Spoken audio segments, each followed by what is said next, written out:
She laughed. "You're not my type, you're black." And someone filmed every second. Now the internet is devouring her life, one notification at a time. But when the man she humiliated becomes the only one who can save her career, what will her heart do with his name? Before we dive in, make sure to hit subscribe, tap like and share this video. The more voices we reach, the louder these stories become. And drop your city in the comments. Let's see where love finds us. She said it like a joke. Relax, it's not that deep, Ivy smirked, swirling the straw in her cocktail. Her curves pressed against the snug emerald dress that hugged her hips and deep cleavage, platinum blonde hair spilling over her bare shoulders. You're not my type, you're black. The table went quiet. Music pulsed through the rooftop bar, Lagos lights glittering behind the glass railing, but the silence around their group punched through everything. Two of Ivy's co-workers looked down at their drinks. Someone coughed. Someone else let out a nervous laugh that died halfway. Across from her, the man she'd just dismissed watched her with a calm that made her stomach twist. His name was Malik Reed. Tall, broad-shouldered, late 20s, with deep brown skin and a neatly trimmed beard that framed a mouth too soft for how serious his eyes were. He wore a simple black button-down with rolled sleeves, forearms strong and veined, and dark jeans that somehow looked more put together than most people's suits. He didn't flinch. He just breathed in slowly, like he'd been here before. "Got it," Malik said finally, voice low. "Good to know." Ivy felt a flicker of something. Regret, maybe, but she smothered it with practiced annoyance. People always got too sensitive when she was just being honest. That was her thing. No filter. Tell it like it is. Her followers loved that. "Come on," he asked, she said, looking around the table for backup. "I'm allowed to have a type. Don't get weird." Chika, their Nigerian-American designer, stared at her like she'd grown another head. "You do realize that's not just a type, right?" Ivy shrugged, taking a long sip of her drink so she wouldn't have to answer. "I didn't say anything bad. I just said he's not my type."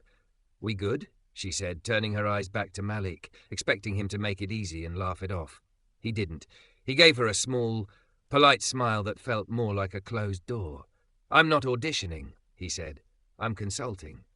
That stung more than she wanted to admit, because he was consulting. For them. For her campaign. Technically. Ivy was social media lead for Lumos, a supposedly inclusive, forward-thinking skincare brand that spent millions on diversity messages and glossy ads featuring people of every shade. She was the one who wrote those heartfelt captions about everyone shining in their own skin.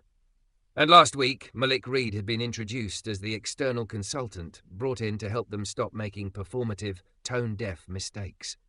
Perfect. Her phone buzzed on the table. A DM notification, likely from one of her 120k followers. She wanted to grab it, disappear into the warm glow of strangers who adored her thick thighs and unapologetic attitude and never questioned her jokes. Instead, she sat there, the weight of her own words hanging between them. Chika cleared her throat. "I'm calling it a night," she said abruptly. "Got work tomorrow." She shot Ivy a look that hurt more than any comment section. "Same," Tariq, their copywriter, said, standing. "Long day." Within a minute, the after-work hangout dissolved. Chairs scraped. Goodnights were muttered. Malik nodded a brief goodbye to the group and stepped away from the table, heading toward the elevator with that same steady, measured walk, as if nothing had been said at all. He didn't look back at her once. Ivy let out a breath she hadn't realized she'd been holding and rolled her eyes, trying to steady herself. "Everyone's so dramatic," she muttered into her drink. But when she got home that night, her apartment felt too quiet. Her place was everything the internet thought she deserved. Warm cream walls, gold accents, huge mirrors, stacks of PR boxes lining the hallway, a king-sized bed draped in white. She kicked off her heels, her thick legs aching, dress clinging to her curves as she padded barefoot to her desk. The ring light stood ready, her phone holder attached. She should film a quick story, something funny and chaotic, maybe a GRWM for tomorrow's strategy meeting. That always drove engagement. Instead, she opened her laptop. The Lumos dashboard stared back at her. The campaign document for their every shade, every story, initiative waited in her drafts, cursor blinking on a blank page. Her fingers hovered over the keys. She meant to type, "At Lumos, we believe every skin tells a story." But somehow her brain threw up a different sentence. "You're not my type. You're black." Her breath stuttered. Ivy yanked her hands back like the keys were hot. It was just a joke. She'd heard worse all her life. Her father making comments about those people when certain neighbours moved in. Her mother clutching her purse tighter in certain parts of town, then insisting she wasn't racist, just careful. Her friends in college treating black men like forbidden thrills, good enough to flirt with, not enough to bring home. Ivy had promised she was different. She dated who she wanted, followed vibes, not rules. Hadn't she hooked up with that Brazilian guy that one time? Hadn't she reposted videos about racism during the protests? She had black friends. She worked with black people every day. She made money with their faces in her campaigns. So why did Malik's eyes still sit in the back of her mind like a quiet question? She closed the laptop with a snap and grabbed her phone instead. Her group chat was lit up. "Girl, that was messed up. You know better. Also, he's fine af, so I don't even know what you're talking about, type-wise." "Ivy, oh my God, it's not that serious." "I was joking." "Y'all are being weird." No one replied. Ivy threw her phone on the bed and stormed into the bathroom, turning on the bright lights. Her reflection stared back at her, full lips glossed, mascara perfect, dress hugging her waist and hips. "Not my type," she told the mirror, but it sounded flat now. Memory flashed uninvited. Malik's face when she said it. Not angry, not shocked, just tired. Like he'd walked into a room that was supposed to be new and found the same script again. She swallowed. "Whatever," she muttered to herself. Work is work. The next morning, the universe disagreed. She walked into the office, thick thighs brushing under her pencil skirt, ivory blouse pulling slightly at her chest, hair tied in a sleek ponytail that bounced with each step. The open-plan floor smelled like coffee and expensive air freshener. Halfway to her desk, she noticed people looking at their phones, then at her. Her stomach went cold. Chica stood up from her seat, phone in hand. "Ivy, have you seen this?" On the screen, someone's blurry Instagram story replayed on loop. It was from last night. Their table, their glasses, the laugh track of the bar, and then her voice, clear as glass, "You're not my type, you're black." The video cut to the person filming, whispering, "Not the Lumos inclusivity girl," saying this out loud. The username in the corner made Ivy's heart slam against her ribs at the racial file, a big commentary account. The story already had thousands of views. "No," Ivy whispered. "No, no, no." Her phone buzzed like it had caught fire. Mentions, tags, DMs, notifications stacking on top of each other until the screen froze. "Ivy, office. Now." The message from her boss, Lena, flashed at the top. She forced her legs to move. The walk to the glass-walled corner office felt like crossing a stage under a spotlight. She could feel eyes on her, the judgment, the disappointment. Somewhere, someone muttered, "Of course it was her." Lena's face was tight when Ivy entered. Beside her, surprisingly, sat Malik. Ivy's heart dropped. He looked different in the daylight. Same calm, same broad shoulders, but now in a crisp navy shirt, sleeves rolled down, a notebook open in front of him. Professional, distant. Lena gestured to the chair across from them. "Sit." Ivy obeyed, blood roaring in her ears. Lena turned her laptop so Ivy could see. The video played again. The caption on the reposted version, open quote, "The diversity queen of Lumos caught saying this about a black man on her own team. You're not my type. You're black. This what inclusive brands really think." Close quote. "This is blowing up," Lena said quietly. "We've already got emails from partners, hashtags starting, people calling for boycotts." Ivy swallowed. "I can explain. It was a joke?" Malik's voice cut in, calm but sharp. "Ivy, I've heard that one before." She turned to him, guilt rising like nausea. "I didn't mean." "It doesn't matter what you meant," he said, not cruel, just steady. "It matters what you said, and where you said it, and who you are when you work here." Her eyes burned. Lena took a breath. "For now, we're pulling you off all public-facing work. No social videos, no campaign writing, no brand statements." She paused, letting that land. "And if you want any chance of staying at this company, you're going to start with listening." "Listening to who?" Ivy asked weakly. Lena tilted her head toward Malik. "Our consultant, the one you dismissed in front of half the team." Malik closed his notebook, eyes finally meeting hers. There was no triumph in them, no satisfaction, just a tired kind of resolve. "I run a bias and harm workshop," he said. 6 weeks. You'll be there, every session. No phone, no posting about it, no look at my growth content. Just you, sitting with why that sentence slid out of your mouth like nothing. Heat crawled up her neck. 6 weeks. No social, no spotlight, just her and the mess she'd made. I don't, she started, then stopped, hearing the old version of herself gearing up. It's not that deep. People are so sensitive. I'm not racist. Malik's gaze held her in place. Or, he added quietly, you can walk out now and let the internet define you forever by a 10-second clip. Her throat closed. She thought about her carefully curated world, brand deals, love from strangers, the confidence she'd built around her thick, sexy body and unfiltered mouth. The whole persona that said, I can't be the problem. I'm too woke, too fun, too loved. Her fingers twitched in her lap, phantom muscle memory of typing captions and clapbacks. Instead, they found the edge of Malik's business card on the table. White, simple, his name printed in clean black letters. For a moment, she just stared at it. Something fragile and terrifying fluttered in her chest. She didn't know it yet, couldn't name it, but her heart had already started doing something her mouth wasn't ready to admit. It was typing his name, letter by letter, in a place she'd never let anyone edit. I'll stay, Ivy whispered, voice cracking. I'll do the workshop.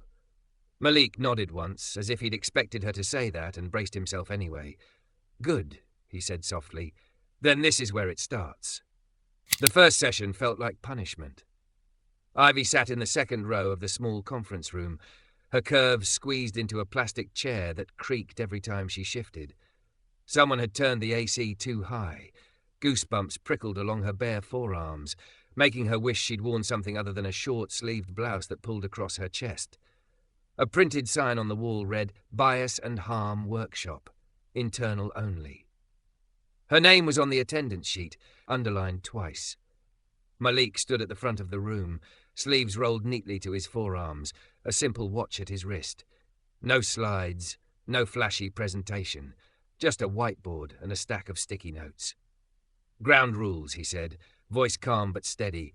We're here to talk about harm, not to prove who's the best person in the room. If you're here to defend yourself, you're going to be miserable. If you're here to listen, you might leave a little different than you came in. His eyes moved over the group. Lumos staff from different departments, faces tight, arms crossed, some openly wary. When his gaze passed over Ivy, she felt it like a touch and looked down quickly, staring hard at the pen in her hand. Blue ink, chewed cap. Her fingers were already restless.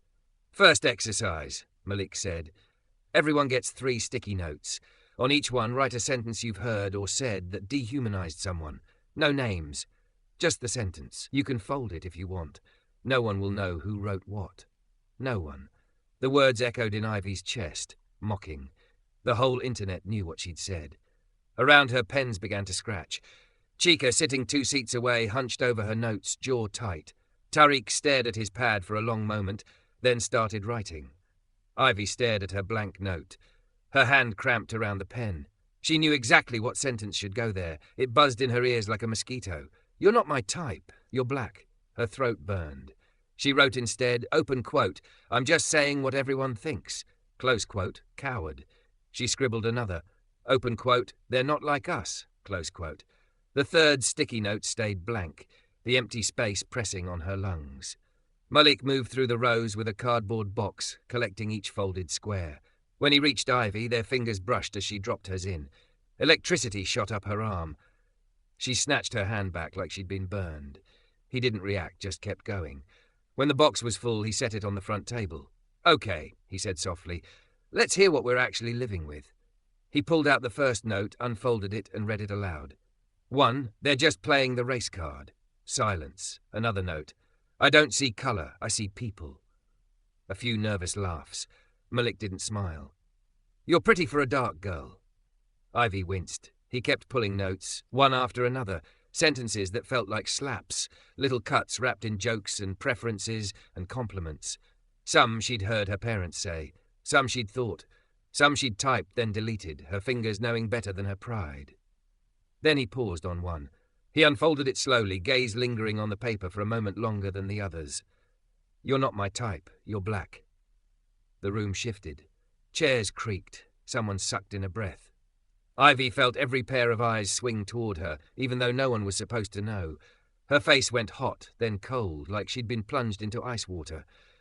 Her curves felt suddenly too big for her skin, her body too present, her presence too loud. Malik didn't look at her. He just spoke to the room.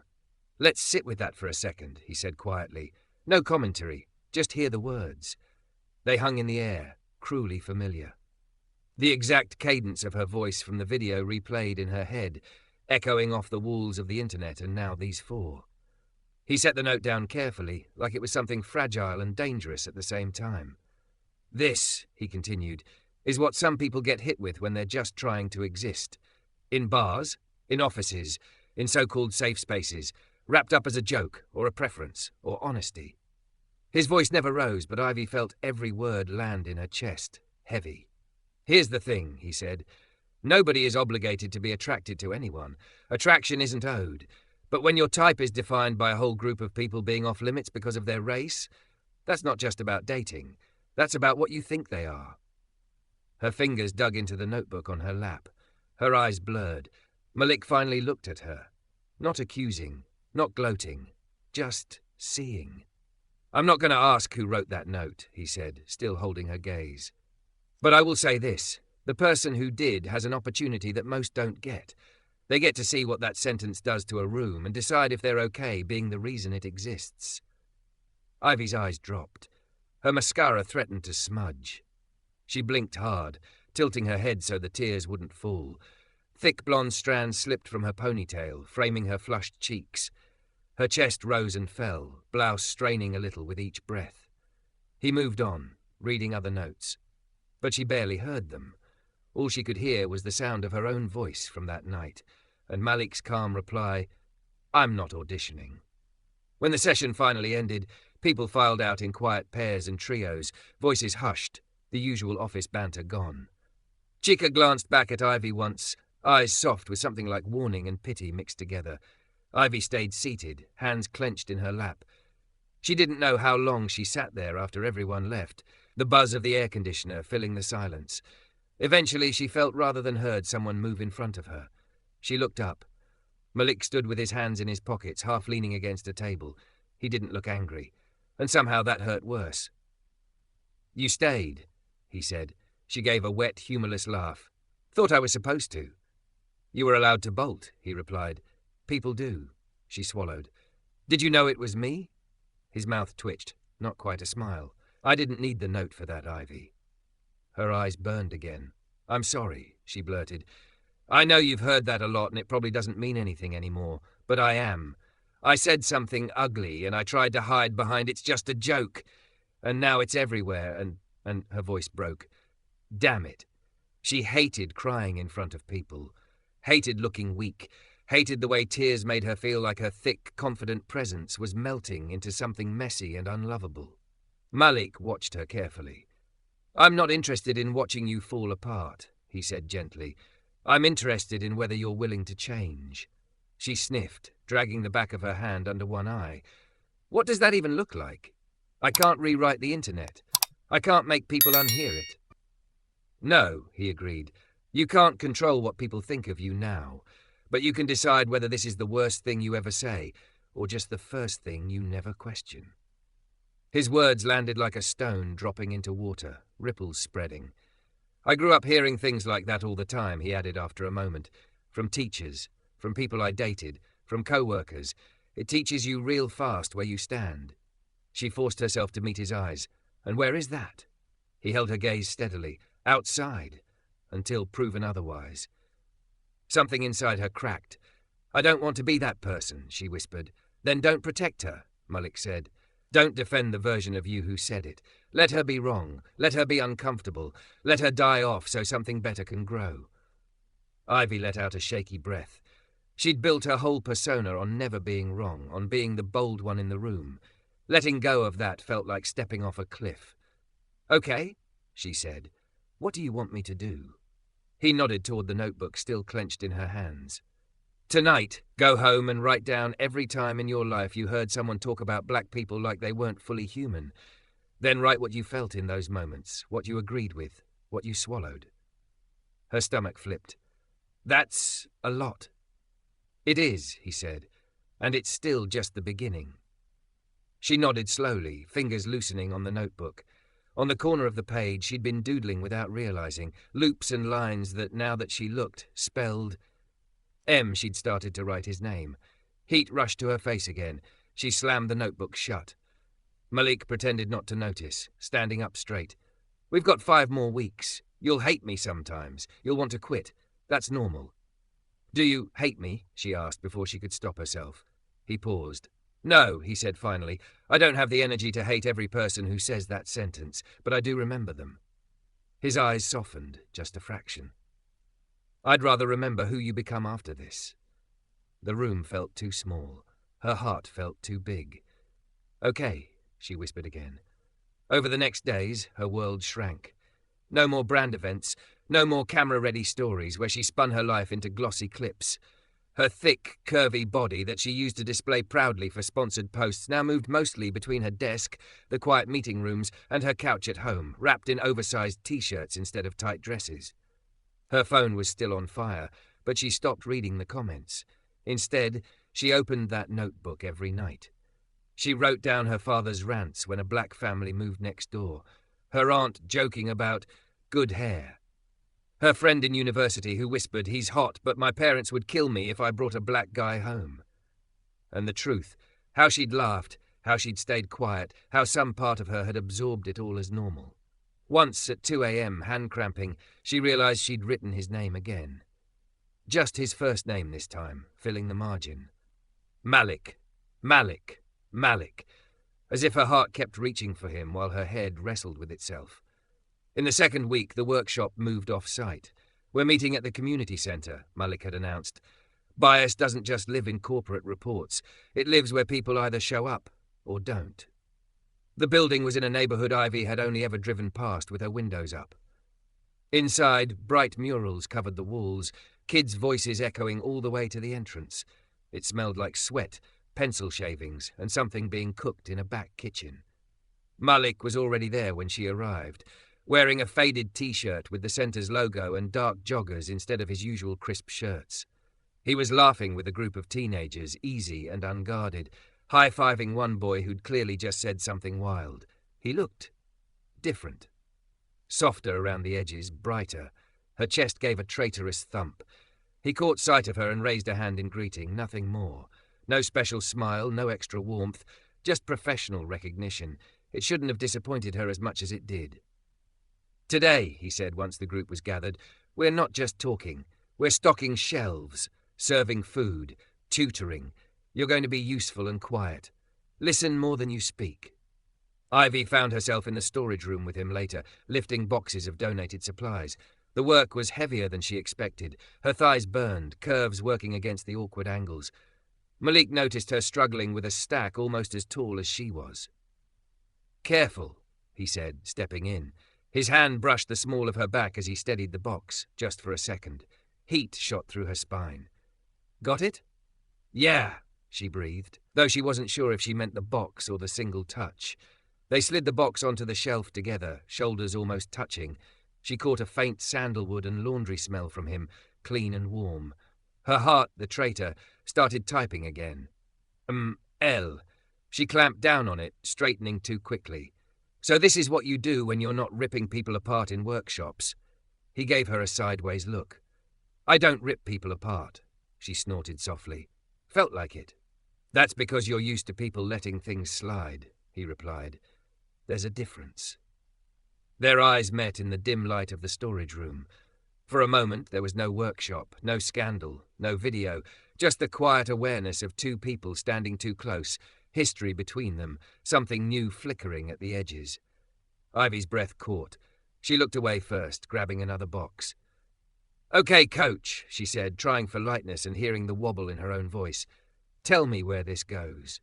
He pointed to a higher shelf and stepped back, giving her space. But as she hefted the box up, feeling the strain in her arms, she knew something had already shifted that she couldn't pack back into place. Later that night, exhausted, she opened her notebook again. She meant to write about systemic bias, about what she'd learned at the centre, about the kids who called Malik Uncle M and lit up when he walked into the room. Instead, without thinking, she wrote, open quote, I don't know when it happened, but my heart keeps typing his name, even while it's still ashamed of my own. Close quote. She stared at the sentence, fingers hovering. For the first time since this all started, she didn't cross it out. By week 6, the hashtag had moved on to some new scandal, but Ivy hadn't. The internet had done what it always did, exploded, dragged, dissected, then wandered off. Some brands quietly paused her collaborations, a few cut ties outright with short, cold emails. Her follower count dipped, stabilized, then crept back up with people who loved a redemption arc almost as much as they loved outrage. But the difference was inside her. She heard things she'd never noticed before. The way one co-worker always looked to the white person in the room for validation. The way a casting director suggested they didn't want too many dark tones in the same frame. The way she herself had once written captions that centered her voice in other people's pain. She called things out now, haltingly, clumsily, sometimes with her voice shaking. She apologized more than she'd ever done in her life. She listened when Chica snapped. It's not brave to notice a fire you helped light, and didn't defend herself. The workshop room felt different too. The plastic chairs were the same. The AC was still too cold, but the people had changed, arms uncrossed. Laughter, real this time, sometimes broke the heaviness. Malik's whiteboard was crowded with diagrams and words like power, impact, repair. On the last day, he wrote one more word at the top, after. This isn't a movie, he said, turning back to the group. No soft piano music, no final montage where everyone is healed. There is no after where racism is over because you took a workshop. A few people smiled at that. He didn't. But there is an after where you decide who you want to be now that you know better. He glanced around the room. His gaze brushed past Ivy, and even that quick contact made her chest tighten. Today, he continued, we're ending with accountability. Some of you volunteered to speak, not to perform regret. He added, looking pointedly at the marketing team, but to own what you've done and commit in public to what you're going to do differently. Ivy's name was second on the list. Her stomach churned. After the first person spoke, a quiet engineer admitting to staying silent when his manager joked about ghetto names, Malik nodded her. You're up, he said softly. Her legs were steady as she stood, even though she felt like her bones had been replaced with glass. She walked to the front, aware of her body in a way she usually only noticed on camera, the way her pencil skirt hugged her hips, the pull of her blouse across her chest, the sweep of her blonde hair where it had escaped her bun. She faced the room. Half of Lumos had squeezed into the space. The rest were watching on the internal live stream. Somewhere in the building, Lena sat near a screen, ready to shut it down if Ivy veered into self-pity or spin. Hi, she began, voice coming out too high. She cleared her throat. I'm Ivy. No one laughed. They all knew who she was. I'm the one in the video, she said, forcing herself not to look at Malik. The one who said, you're not my type, you're black. Her cheeks burned. Hearing it out loud still felt like swallowing broken glass. I wish I could stand here and tell you it was taken out of context, she went on. I wish I could claim I was drunk, or that it was sarcasm, or that people misunderstood me. That would be easier. For my ego, anyway. A bitter smile tugged at her mouth and faded.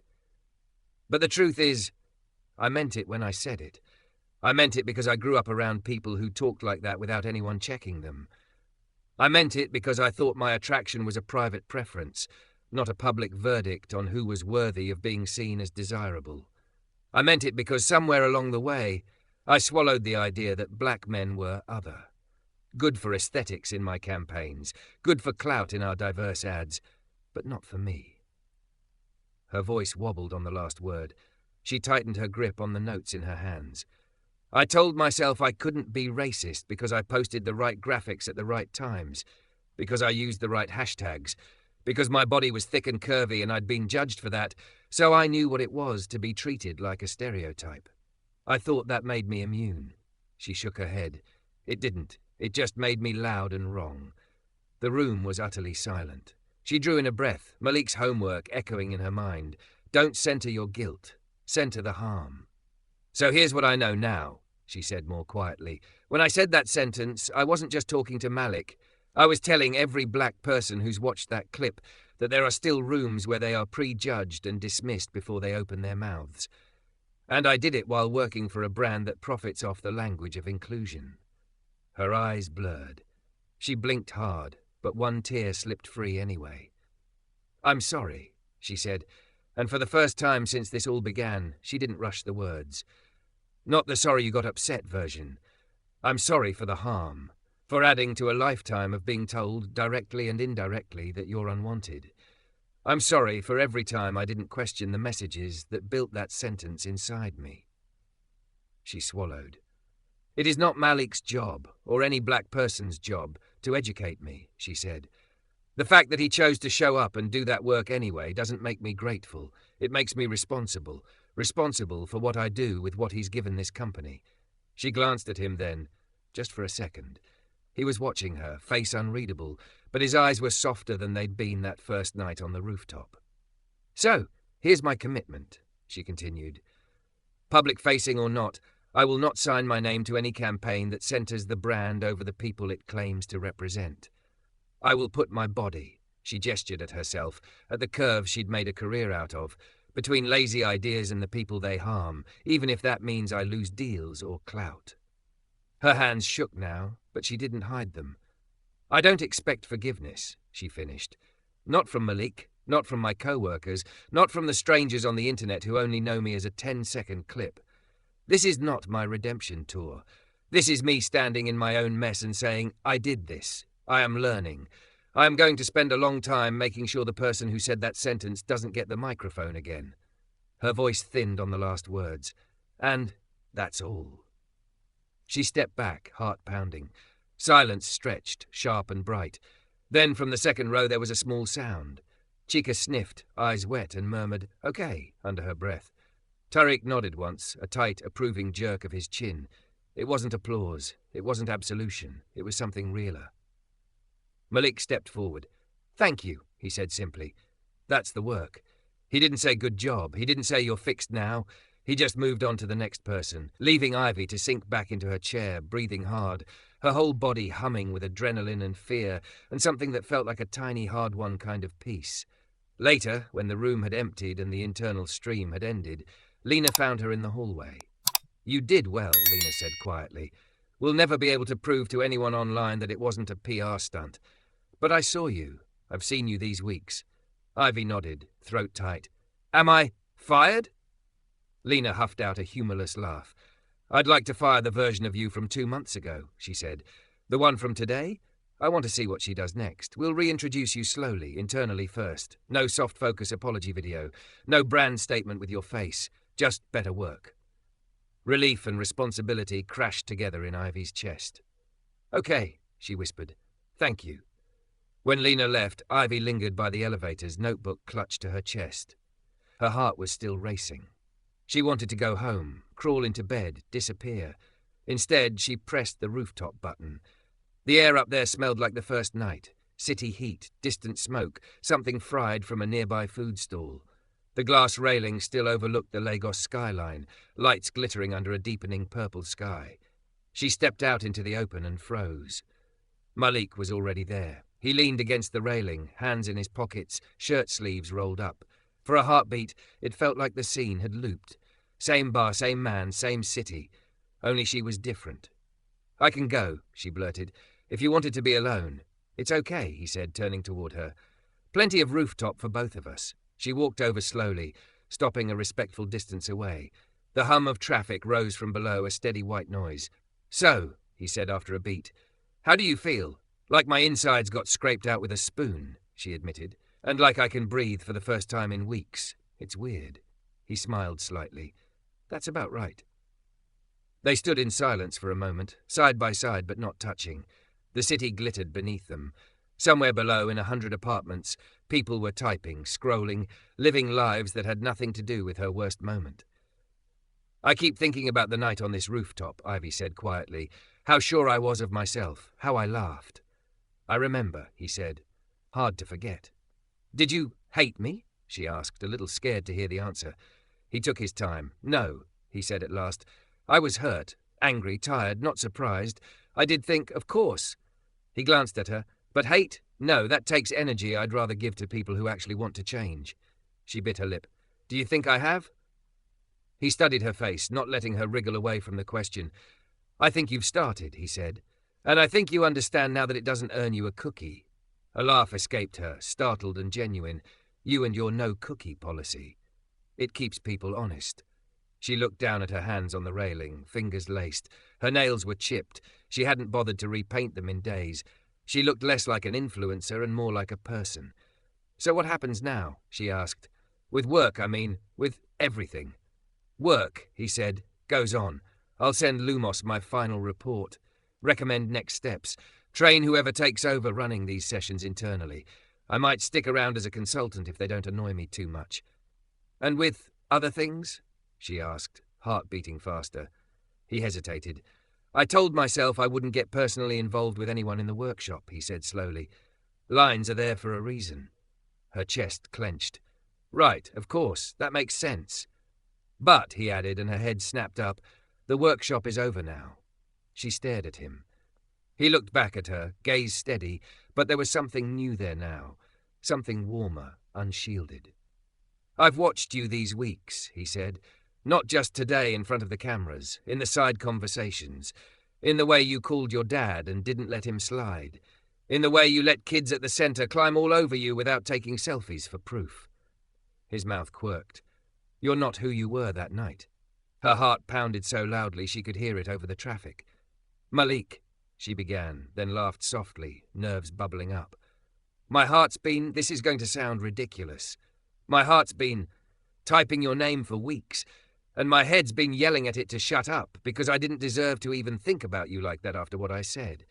He huffed out a surprised laugh. "Typing my name?" She nodded, embarrassed. "In the margins of my notebook, in my drafts. I'd start typing something for the workshop and end up writing Malik like I was in high school again, crushing on someone from afar." He turned to face her fully now, one elbow on the railing. "For the record," he said quietly, "I was very clear you weren't my type either." She blinked. "Because I'm white." "Because you were careless," he replied. "Loud, untouchable, the kind of person who could drop a sentence like that and never look back." His gaze softened. "That's not who I see standing here." Her throat tightened. "I know this doesn't erase what I did," she said, "and I don't want you to feel like you have to forgive me just because I caught feelings. That would be another way of centering you," he finished gently. "I know." He took a breath. "I'm not promising some neat happy ending," he said. "We're different. The world is still what it is. People are going to say things about you, about me, about us, if there is an us." Her heart stumbled. "Is there?" He looked at her long enough that she felt seen down to every ugly corner. "There could be," he said, "if we build it slowly, honestly, without pretending your process is over or that my guard doesn't exist." She nodded quickly. "I can live with that. I want that. The slowness, the honesty, not the guard part, but I get why it's there." He smiled then, really smiled, and something in her melted. "So," he said, "we start with something simple. No rooftop declarations, no grand gestures." "Coffee," she offered. He shook his head, amused. "You? Start simple? Try again." Her cheeks warmed. "Okay, dinner at the community center when you're volunteering. I serve. You teach me how not to drop the plates." "Closer," he said. "Text me." He pulled out his phone. "Something small, not a speech. Not a notes app essay, just, 'Hey, this is Ivy. Can we talk sometime?'" She took his phone, fingers brushing his. Her heart flipped, then steadied. She typed her number into his contact, hands surprisingly steady. When she finished, her own phone buzzed a second later. A new message popped up. "Unknown, hey, this is Malik. We can talk sometime." She laughed out loud, looking up at him. "You stole my line." "Consider it a collaboration," he said. She looked at the screen again, her name and his now connected in a thread that hadn't existed the night she laughed him off. Later in bed, makeup wiped off, curves soft under an old T-shirt, she opened a new document on her laptop. The cursor blinked at the top of the blank page. For a moment, she just listened to her heartbeat. Then, slowly, she began to type.